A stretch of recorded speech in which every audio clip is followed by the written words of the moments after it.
ನೋಡಬಹುದು ನೀವು. ಶ್ವೇತಾಂಬರ, ದಿಗಂಬರ. ಶ್ವೇತಾಂಬರ ಶ್ವೇತಾಂಬರ ಅಂದ್ರೆ ಬಿಳಿಯ ಬಟ್ಟೆಗಳನ್ನು ಧರಿಸಿದವರಿಗೆ ಶ್ವೇತಾಂಬರ ಅಂತ ಕರೀತಾರೆ. ದಿಗಂಬರ ಅಂದ್ರೆ ದಿಕ್ಕುಗಳೇ ಬಟ್ಟೆಗಳಾಗಿ ಸ್ವೀಕರಿಸಿದವರಿಗೆ ದಿಗಂಬರ. ಬಟ್ಟೆ ಧರಿಸಲಾದವರಿಗೆ ಏನಂತೀವಿ? ದಿಗಂಬರ ಅಂತ ಕರಿತೀವಿ. ಬಿಳಿ ಬಟ್ಟೆಯನ್ನು ಧರಿಸಿದವರಿಗೆ ಏನಂತ ಕರಿತೀವಿ? ಶ್ವೇತಾಂಬರ ಅಂತ ಕರಿತೀವಿ. ಗೊತ್ತಾಯ್ತು?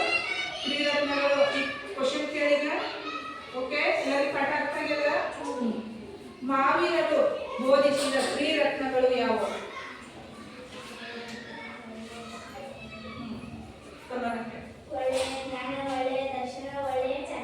ಓಕೆ.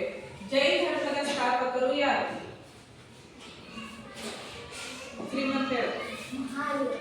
Okay, good. ಚೀನ ಎಂದರೆ